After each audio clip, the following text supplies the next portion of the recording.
देखिए, बहुत बहुत स्वागत है आपका आज के वीडियो में। आज के जो हमारे 20 क्वेश्चन होंगे बहुत इंपॉर्टेंट होंगे और आज मैं आपके लिए सिर्फ 20 ही क्वेश्चन लेके आया हूँ। ठीक है, आपको ये सर 20 क्वेश्चन क्यों लेके आए हो? क्योंकि जो 50 क्वेश्चंस हैं उनको समझाने के लिए मुझे काफ़ी सारा टाइम चाहिए था, तो 20 जो क्वेश्चन है वो केवल क्वेश्चन लेके आया हूँ मैं। इनको डिटेल से लिख के आपके सामने एक्सप्लेन करूँगा। ठीक है, ये वीडियो आपके लिए बहुत रामबाण साबित होगा। अगर आप बहुत अच्छा स्कोर करना चाहते हो तो इस चैनल को सब्सक्राइब, और डेली इस चैनल पर वीडियो आती है, बस 15 से 20 मिनट आपके मुझे डेली चाहिए। और मैं गारंटी से बताता हूँ कि आपके मार्क्स में अगर आपको इम्प्रूवमेंट देखने ना मिले तो कह देना, ठीक है। लेकिन आपको देखनी डेली है वीडियो, बस ये मेरी आपसे एक ही शर्त रहेगी, एक भी दिन आपको स्किप नहीं करना। ठीक है दोस्तों, चलिए। तो यहाँ पर अगर मैं बात करूँगा तो हमारी क्लास 10 की ये डेडिकेटेड चैनल है साइंस के लिए ही, इस पर कोई और सब्जेक्ट नहीं पढ़ाया जाएगा। और ये 20 प्योर एमसीक्यू होने वाले हैं और वो भी बाइलिंगुअल होने वाले हैं। तो आप हिंदी मीडियम से हैं चाहे आप इंग्लिश मीडियम से हैं, तो आपको यहाँ पे कोई भी प्रॉब्लम नहीं होगी। आप वापस आइए और वीडियो को देखिए और अच्छे से देखिए और अपना स्कोर बूस्ट कीजिए। ठीक है, बिना किसी देरी के शुरू करेंगे आज के पहले क्वेश्चन से। क्वेश्चन कह रहा है, यदि किसी अभिक्रिया में द्रव्यमान, जो द्रव्यमान को क्या बोलते हैं, सिर्फ हम पे एम बोलते हैं। ठीक है, और किस में मापते हैं इसको हम, तो केजी में, किलोग्राम में इसको मापते हैं। ठीक है, यदि किसी अभिक्रिया में, ठीक है, यदि किसी अभिक्रिया में द्रव्यमान घटता हुआ प्रतीत होता है, क्या होता है, द्रव्यमान घटता हुआ प्रतीत होता है, तो इसका वास्तविक कारण क्या हो सकता है, बताओ। है ना, द्रव्यमान घट रहा है सर, तो द्रव्यमान तो आपको पता है, ना ही तो हम उसको क्रिएट कर सकते हैं और ना ही हम उसको डिस्ट्रॉय कर सकते हैं। एनर्जी का भी सेम यही होता है ना, तो आप कहीं भी चले जाओ लेकिन आपको द्रव्यमान नहीं कम होता। लेकिन ऐसा क्या होता है, द्रव्यमान हमारा घट जाता है, तो द्रव्यमान नष्ट हो गया, ये तो हो ही नहीं सकता, वो तो ऑलरेडी घट ही रहा है। गैस बाहर निकल जाती है, नियम लग जाता है, या अभिक्रिया अधूरी रह जाती है। तो सर यहाँ से गैस हमारी बाहर निकल जाती है। ऑप्शन नंबर बी हमारे यहाँ पे करेक्ट आंसर हो जाएगा। बहुत ज़्यादा इंपॉर्टेंट क्वेश्चन है, स्टार लगाओ इस क्वेश्चन पे सबसे पहले तो आप। ठीक है, बहुत ज़्यादा इंपॉर्टेंट क्वेश्चन है। बताइए कैसे बनता है, मैं स्टार बनाने भूल गया मैं तो। ठीक है, चलो कोई बात नहीं। अब देखिए ध्यान से, तो जो हमारे रासायनिक अभिक्रिया होती है तो उसमें कभी द्रव्यमान नष्ट नहीं होता। ठीक है, ध्यान रखना है, रासायनिक अभिक्रिया जो हमारी होती है उसमें द्रव्यमान कभी भी नष्ट यहाँ पे नहीं होता है। तो फिर सर जब नष्ट नहीं होता तो क्या होता है ना, तो ध्यान रखेंगे। लेकिन कई बार हमें लगता है कि द्रव्यमान कम हो गया है, ऐसा हमें लगता है ना। ओके, तो ध्यान रखेंगे कि जब हमारी CO2 गैस बाहर निकल जाती है ना, तो इसे तोलने पर हमें कम लगता है। तो इसमें से कार्बन डाइऑक्साइड जो गैस हमारी बाहर निकल जाती है, और जब बाहर निकल जाती है हम इसको तोलते हैं, तो क्या होता है, हमारा यहाँ पे हमें कम लगता है ना। असल में क्या होता है, द्रव्यमान बराबर ही रहता है, यानी कि द्रव्यमान इक्वल ही रहता है, ना कम होता है ना ज़्यादा होता है। इसे कहते हैं हम लॉ ऑफ कंजर्वेशन। क्या कहते हैं सर, ये जो आपको कम लग रहा है ना, इसको बोलते हैं हम लॉ ऑफ कंजर्वेशन। ध्यान रखेंगे, क्या बोलते हैं सर, लॉ ऑफ कंजर्वेशन। ठीक है, तो ध्यान रखेंगे, इसे बोलते हैं हम यहाँ पे लॉ ऑफ कंजर्वेशन। ठीक है, इंपॉर्टेंट है, लॉ ऑफ कंजर्वेशन इसको हम बोलते हैं। तो ध्यान रखेंगे, बहुत ज़्यादा इंपॉर्टेंट क्वेश्चन था ये। तो सही आंसर हमारा ऑप्शन नंबर बी हो जाएगा। अगला क्वेश्चन देखें, क्वेश्चन नंबर सेकंड हमारा क्या कह रहा है। क्वेश्चन नंबर हमारा सेकंड कह रहा है सर कि अवतल दर्पण में, यानी कि हमारा जो यहाँ पर कॉनकेव मिरर होता है, ठीक है, अवतल दर्पण में वस्तु को फोकस और ध्रुव के बीच में रखने पर प्रतिबिंब कैसा बनेगा। ठीक है, तो वस्तु कहाँ पर रखी है हमारी, फोकस और ध्रुव के बीच में रखी हुई है। यानी कि मान लीजिए कि ये हमारा यहाँ पर क्या हो जाता है, अवतल दर्पण हमारा यहाँ पे हो जाता है। मैं छोटा सा ग्राफ बना के और जल्दी से आपको समझाने की कोशिश करता हूँ, अगर आपके समझ में आ जाएगा तो। ये हमारा अवतल दर्पण है, यहाँ पर हमारा ये मुख्य अक्ष हो जाता है, और यहाँ पर हमारा ध्रुव हो जाता है, ये यहाँ पर हमारा फोकस है, और यहाँ पर हमारा सेंटर ऑफ कर्वेचर के सी हो जाता है। तो हमारा जो ऑब्जेक्ट रखा है ना, वो ऑब्जेक्ट हमारा यहाँ पर रखा हुआ है। और आपको पता है कि जब हमारा ऑब्जेक्ट फोकस और ध्रुव के बीच में होता है तो इसका जो इमेज बनती है वो दर्पण के पीछे बनती है और आवर्धित बनती है, यानी कि बहुत बड़ी बनती है ना। ऐसा आपने पढ़ा होगा, समझ में आई बात नहीं? तो सर बनती कैसे है फिर, ये हमारी जो इमेज है वो बनती कैसे है, ठीक है। तो ये बहुत बड़ी बनती है। सबसे पहले तो आपको ये बात यहाँ पे याद रखनी है, ठीक है। तो ध्यान रखेंगे सर, इसका सही आंसर क्या होगा हमारा, आभासी वास्तविक छोटी बनती है, आभासी व बड़ी बनती है, वास्तविक व उल्टी बनती है, आभासी व छोटी बनती है। तो करेक्ट आंसर हमारा आभासी और बड़ी बनेगी, क्योंकि दर्पण के पीछे बनेगी तो हमें केवल आभास हो सकता है कि हाँ इमेज कैसी बन रही है। ठीक है दोस्तों, चलिएगा, याद रखेंगे इतनी बात आपको सर बिल्कुल बहुत अच्छे से। बाकी सारे ऑप्शन यहाँ पे गलत हो जाते हैं। क्वेश्चन नंबर 3 की यहाँ पे हम बात करेंगे। क्वेश्चन नंबर 3 देखेंगे क्या कह रहा है। क्वेश्चन नंबर 3 की अगर हम बात करेंगे तो क्वेश्चन कह रहा है हमसे, यदि किसी चालक का प्रतिरोध 2 गुना कर दिया जाता है, यानी कि जो इन्होंने आर की वैल्यू है वो इन्होंने मल्टीप्लाई 2 कर दी, ठीक है सर, तो वोल्टेज समान रहे, है ना। तो यदि किसी चालक का प्रतिरोध 2 गुना कर दिया जाए और वोल्टेज समान रहे तो धारा क्या हो जाएगी हमारी। तो फॉर्मूला क्या होता है, V बराबर IR होता है ना। और वोल्टेज हमने क्या कर दिए हैं, फिक्स कर दिए, बिल्कुल इस पर कोई फ़र्क नहीं पड़ेगा। तो अगर आप प्रतिरोध को बढ़ाओगे तो सर धारा ही हमारी क्या हो जाएगी, धारा कम हो जाएगी। क्या हो जाएगी सर, धारा हमारी कम हो जाएगी। ये अगर आप मल्टीप्लाई 2 कर रहे हो तो ये 1/2 हाफ हो जाएगी। तो इसका सही आंसर हमारा ऑप्शन नंबर बी होगा, वो आधी हो जाएगी, है ना। तो यहाँ पर आपने कहा V क्या है सर हमारा, V वोल्ट होता है, विभवांतर होता है, पोटेंशियल होता है। इसको हमने कांस्टेंट यहाँ पे कर दिया है। क्या कर दिया है सर, यहाँ पे हमने इसको कांस्टेंट कर दिया है। और कांस्टेंट करने के बाद आपको पता होना चाहिए कि इस पर कोई फर्क नहीं पड़ने वाला है, ठीक है। तो जैसे ही हमने R को डबल किया, धारा हमारी हाफ हो जाएगी। तो सही आंसर ऑप्शन नंबर बी हो जाएगा। क्वेश्चन नंबर 4 बताएंगे। 4 का है, CO2 को अग्निशमक में प्रयोग करने का मुख्य कारण क्या होता है, यानी कि main reason for using CO2 in fire extinguisher. जो हमारा फायर एक्सटिंग्विशर होता है उसमें हम जो CO2 यूज़ करते हैं उसके पीछे मेन रीज़न क्या होता है, ठीक है।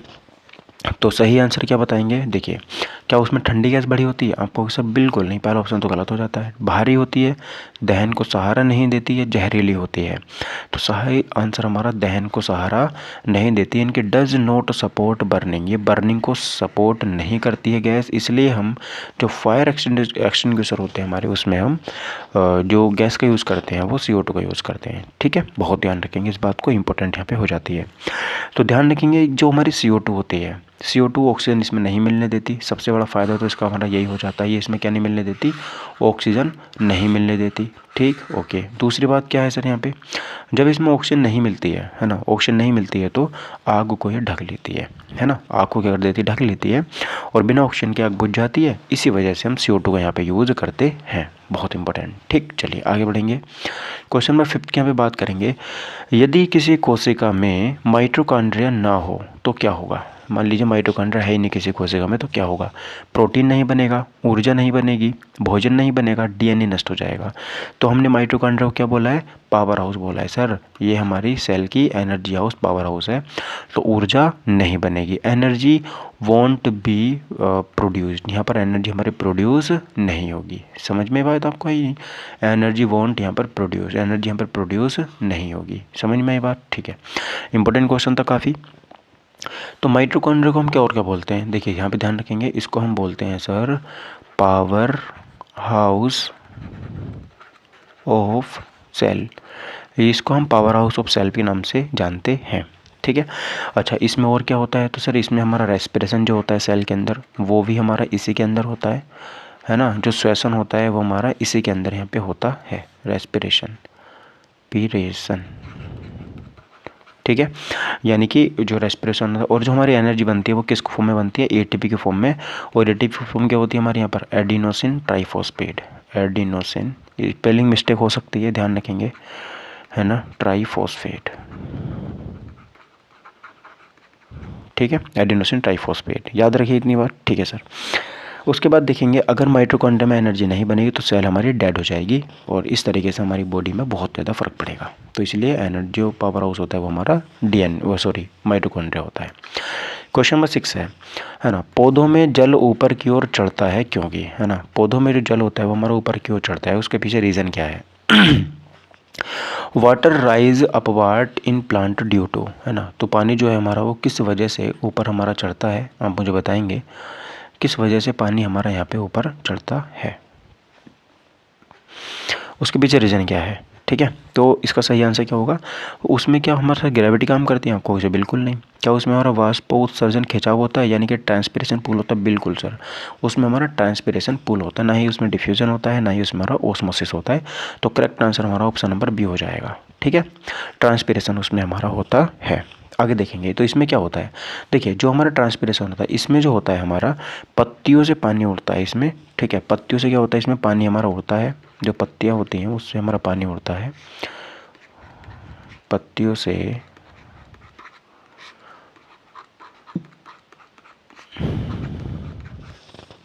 पेन हमारी मोटी हो गई क्या, ये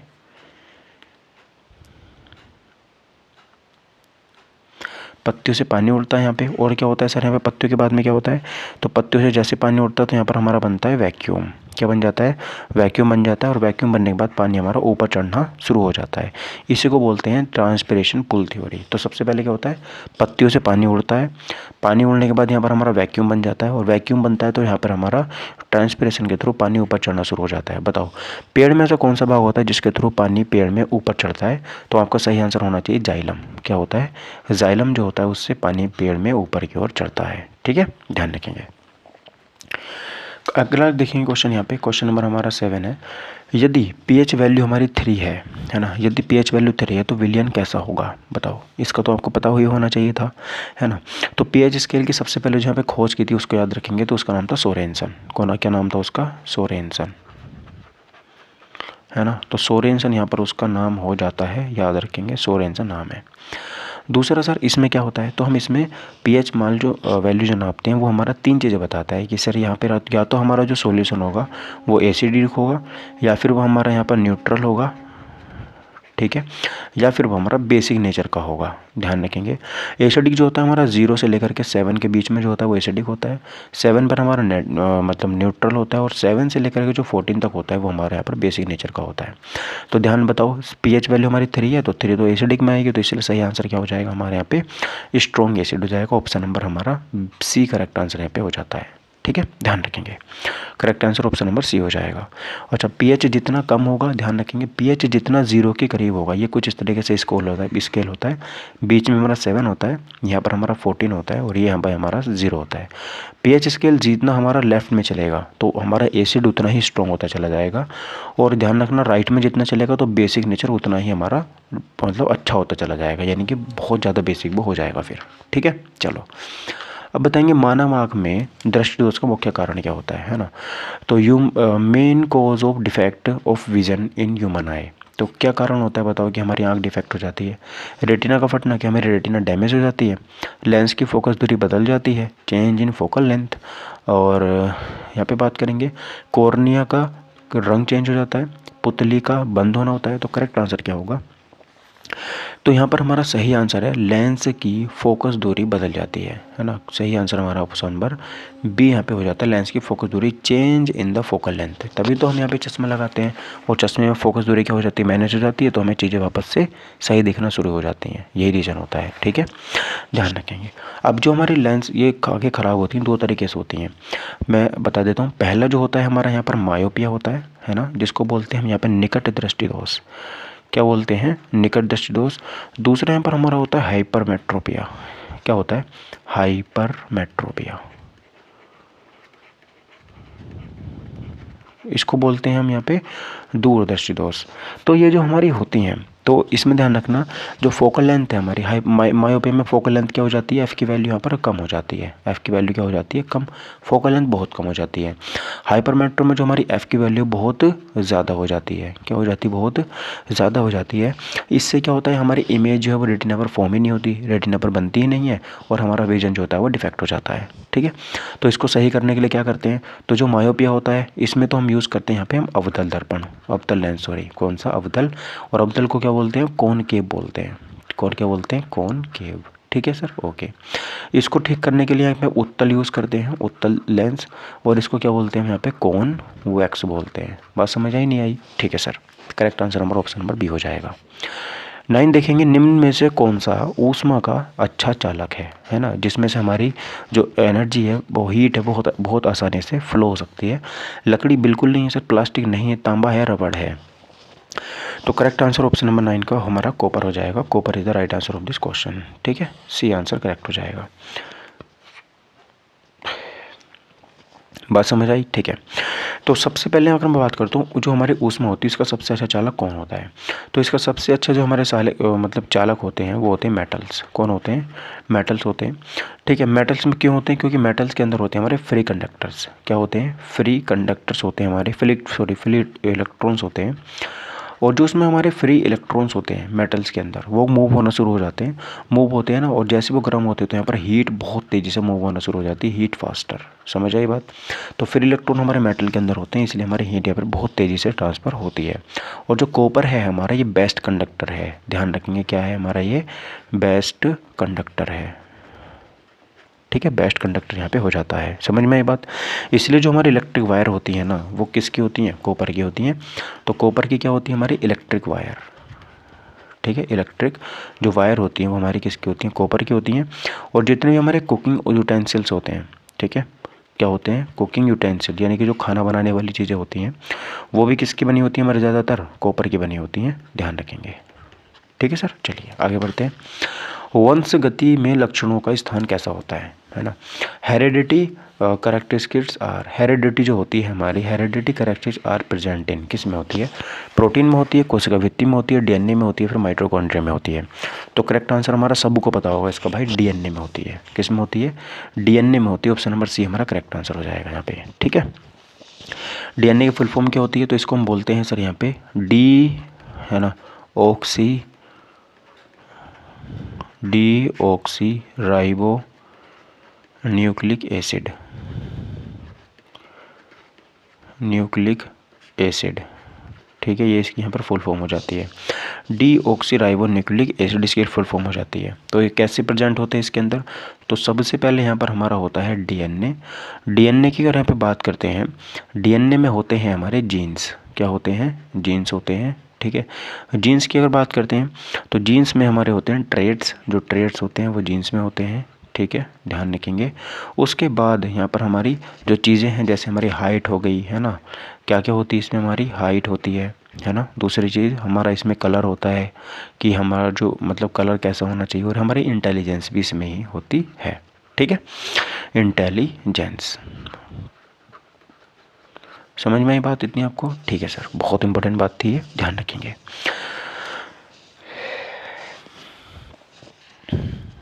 अगला क्वेश्चन देखेंगे, क्वेश्चन नंबर 11। 220 वोल्ट और 100 वाट बल्ब का अर्थ क्या होता है ना? 220 वोल्ट और 100 वाट बल्ब का क्या मतलब क्या होता है? क्या ये अधिक धारा लेता है? क्या ये कम ऊर्जा लेता है ना? तो इसका सही आंसर, अभी दो ऑप्शन हो रहे हैं हमारे, है ना, 1 सेकंड में 100 जूल ऊर्जा लेता है, या फिर केवल एसी पर चलता है। तो इसका सही आंसर ऑप्शन नंबर सी होगा, ये 1 सेकंड में 100 जूल ऊर्जा लेगा। यूज़ 100 जूल पर सेकेंड। ठीक है सर, ध्यान रखेंगे। क्यों? क्योंकि फॉर्मूला अपने पता होगा। फॉर्मूला क्या होता है हमारे यहाँ पे? पावर बराबर, ध्यान रखेंगे, फॉर्मूला होता है पावर इक्वल टू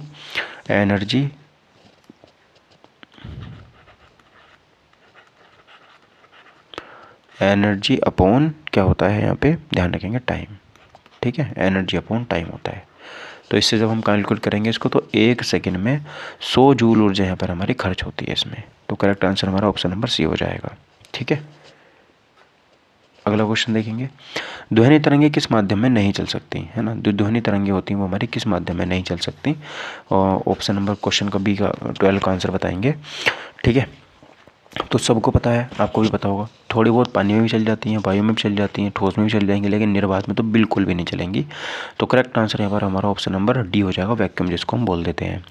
ठीक है, तो साउंड को ज़रूरत होती है सर हमारी किसी भी मीडियम की, क्योंकि साउंड हमारी मीडियम में ही चलती है, और वैक्यूम में कोई भी पार्टिकल नहीं होता, तो इसलिए यहाँ पर साउंड इसमें ट्रैवल नहीं कर पाती है। 13 बताएंगे, पौधों में भोजन का निर्माण कहाँ पे होता है? Food is prepared in plant, तो कहाँ पर बनता है? जड़ में बनता है, तने में बनता है, पत्ती में बनता है, फूल में बनता है। तो कहाँ बनता है सर हमारा? पत्ती में बनता है। ऑप्शन नंबर सी यहाँ पे हमारा करेक्ट आंसर हो जाएगा। लीफ में जो होता है वो पेड़ का खाना बनता है। समझ में ये बात? ठीक है, तो ध्यान रखेंगे कैसे बनता है। तो लीफ होती है हमारी, लीफ के जस्ट बाद लीफ में हमारा होता है क्लोरोफिल। क्या होता है? क्लोरोफिल होता है, CHLOROPHYLL, क्लोरोफिल होता है। क्लोरोफिल में हमारी होती है फोटोसिंथेसिस। ठीक है, क्या होता है? फोटोसिंथेसिस। ठीक है, और फोटोसिंथेसिस के बाद यहाँ पे हमारी वो खाना बना लेते हैं। रिएक्शन क्या होती है वो? तो यहाँ पर इनको कार्बन डाइऑक्साइड चाहिए होती है, प्लस यहाँ पे इनको वाटर चाहिए होता है ना, और ये अपना ग्लूकोज यहाँ पर बना लेते हैं। इसका फॉर्मूला आपको याद है नहीं? और यहाँ से हमारे ये ऑक्सीजन रिलीज़ कर देते हैं। कुछ मात्रा में यहाँ से हमारा पानी भी निकलता है, H2O भी निकलता है। करेक्ट बात इतनी? ठीक है सर, आगे देखते हैं क्वेश्चन नंबर 14, निम्न में से कौन सा अपघटक है ना। Which of the following is decomposer, कौन सा इनमें से डिकम्पोजर है। डिकम्पोजर बताएंगे कौन है, शेर है, घास है, कवक है या फिर हमारे हिरण है। तो आपको सबको पता होगा क्या होते हैं सर, हमारे यहाँ पर फंगी जो कवक होते हैं वो हमारे डिकम्पोजर कहलाए जाते हैं। ये किसी भी चीज़ को गलाने के लिए यानी कि डिकम्पोज करने के लिए बहुत ज़्यादा फेमस होते हैं, इंपॉर्टेंट होते हैं। ठीक है सर, चलिएगा। ये क्या करते हैं फंगी, हमारे जो हमारा डेड मैटर होता है ना, जो हमारे मान लीजिए कुछ मृत पड़ा हुआ है उसको डिकम्पोज करने के लिए बहुत फेमस हैं, बहुत ज़्यादा जाने जाते हैं। और ये हमारी जो सॉइल होती है, जो मिट्टी होती है उसको फर्टाइल भी बनाते हैं। क्या बनाते हैं उसको, ये फर्टाइल भी बनाते हैं। ठीक है, ध्यान रखेंगे। अगला क्वेश्चन बताएंगे, विद्युत धारा का ऐसा ही मात्रक किस पर आधारित होता है। तो विद्युत धारा का ऐसा ही मात्रक तो सबको पता होगा भाई, कहाँ गया कहाँ गया कहाँ गया। ऐसा यूनिट ऑफ इलेक्ट्रिक करंट है। इलेक्ट्रिक करंट की ऐसा यूनिट क्या होती है, तो ध्यान रखेंगे इलेक्ट्रिक करंट की है, इलेक्ट्रिक करंट की आवेश समय इसमें कोई भी नहीं है। इलेक्ट्रिक चार्ज होना चाहिए था ना यहाँ पे, तभी तो आवेश होता वो। तो इसका मतलब करंट में है तो इसका होता है एम्पियर। क्या होता है, एम्पियर होता है। ठीक है, ध्यान रखेंगे। क्वेश्चन में मिस्टेक है ना, ध्यान रखेंगे। एम्पियर, अगर यहाँ पर करंट है तो एम्पियर। अगर चार्ज पूछता है, यहाँ पे चार्ज पूछता है, इलेक्ट्रिक चार्ज की अगर बात करता हो तो अगर चार्ज पूछेगा तो आपका आंसर हो जाएगा ऑप्शन नंबर है आवेश। ठीक है, चलिए 16 बताएंगे, अधिक अपवर्तनांक वाले माध्यम में प्रकाश की चाल कैसी होती है। अगर हमारा जो अपवर्तनांक है यानी कि रिफ्रैक्टिव इंडेक्स है वो क्या है हमारा, बहुत ज़्यादा है ना, बहुत ज़्यादा है, तो उसमें प्रकाश की चाल कैसी होगी। तो मान लीजिए हमारा जैसे एयर का जो हमारा रिफ्रैक्टिव इंडेक्स होता है वो कितना होता है, बताओ एयर का रिफ्रैक्टिव इंडेक्स कितना होता है। तो एयर का रिफ्रैक्टिव इंडेक्स सबसे कम होता है, लगभग 1.0003 करके ऐसा होता है। और जो हमारा डायमंड होता है उसका होता है 2.41 करके। तो डायमंड का सबसे ज़्यादा हो गया। तो इसमें जो हमारी लाइट है उसकी जो स्पीड होगी वो कम होगी। अगर हमारा रिफ्रैक्टिव इंडेक्स ज़्यादा होगा तो सर जो हमारी लाइट की स्पीड है वो कम हो जाएगी। और अगर हमारा रिफ्रैक्टिव इंडेक्स यहाँ पे कम है, क्या है, कम है, तो यहाँ पर जो लाइट की स्पीड है वो ज़्यादा हो जाएगी। तो यहाँ पर ध्यान रखेंगे ऑप्शन नंबर है अधिक हो जाएगी। क्या हो जाएगी,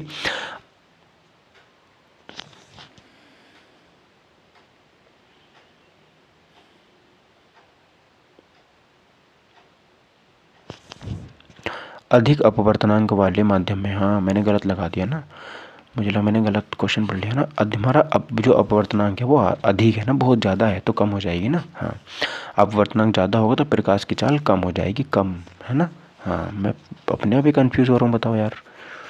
अगला 17 बताएंगे। 17 क्वेश्चन नंबर 17 कह रहा है, धातु को तार में खींचने की क्षमता क्या कहलाती है। अगर हमने जो धातु है, धातु को हमने तार में खींचा है तो उसकी क्षमता क्या कहलाती है, बताओ। Ability to draw metal into wires called, तन्यता डक्टिलिटी बोलते हैं है ना, उसको मेलेबिलिटी बोलते हैं, उसको हम कंडक्टिविटी बोलते हैं, फिर उसको हार्डनेस बोलते हैं।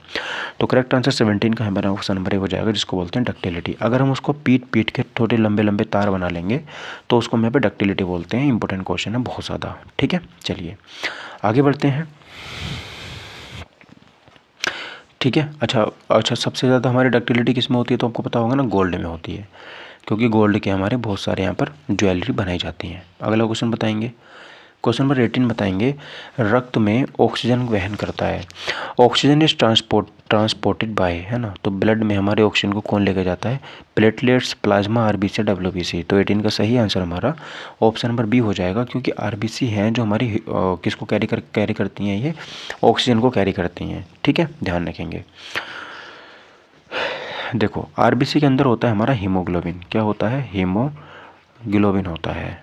ठीक है, हमारा आरबीसी में होता है हीमोग्लोबिन, और हीमोग्लोबिन हमारा कैरी करता है ऑक्सीजन को। जो भी ऑक्सीजन का हमारा ट्रांसपोर्ट है ना, उसको जो यहाँ पर लेके चलता है वो हीमोग्लोबिन लेके चलता है। ठीक है, चलिए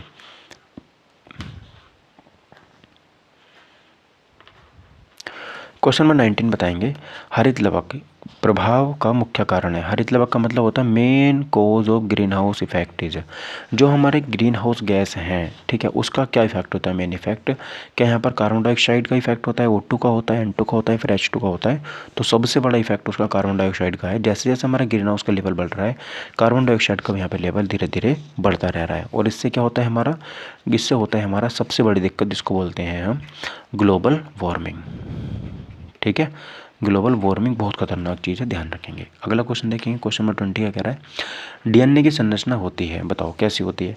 डीएनए की संरचना होती है, क्वेश्चन नंबर 20 का बताएंगे, सही आंसर क्या होगा, है ना। तो सही आंसर बताएंगे 20 का करेक्ट आंसर हो जाएगा हमारा यहाँ पर सीधी होती जी नहीं, गोल होती जी नहीं, डबल हेलिक्स मॉडल होता है इसका। क्या होता है, डबल हेलिक्स मॉडल होता है, तो डीएनए की हमारी संरचना होती है, ध्यान रखेंगे, इंपॉर्टेंट है बहुत ज़्यादा। किसने दिया था हमारा डबल हेलिक्स मॉडल, तो ये दिया था हमारा वाटसन ने। किसने दिया था, वाटसन एंड क्रिक ने यहाँ पर हमारा ये दिया था। किसने, वाटसन एंड क्रिक ने ये हमारे दिया था, ठीक है, इंपॉर्टेंट है बहुत ज़्यादा, ध्यान रखेंगे। अच्छा सर इसकी शेप कैसी होती है, तो इसकी जो हमारी शेप होती है वो कैसी शेप होती है बताओ। शेप ही हमारी इसकी होती है ट्विस्टेड लैडर की तरह। कैसी होती है, ट्विस्टेड लैडर, ठीक है, ट्विस्टेड लैडर की तरह यहाँ पर हमारी शेप इसकी होती है, यानी कि सीढ़ी के आकार की इसकी शेप होती है, ध्यान रखेंगे, इंपॉर्टेंट क्वेश्चन था ये भी। तो गाइज यहाँ पर हमारा देखो बहुत कम टाइम में हमने क्वेश्चन यहाँ पे ख़त्म करे हैं, लगभग 25 मिनट लग गए हैं क्वेश्चन को करने में। तो इंपॉर्टेंट क्वेश्चन थे इसलिए थोड़ा टाइम ज़्यादा लग गया। और कैसी लगी आज की वीडियो आप मुझे यहाँ पे बताएंगे। Thank you for watching my video, take care, bye bye, Jai Hind, Vande Mataram.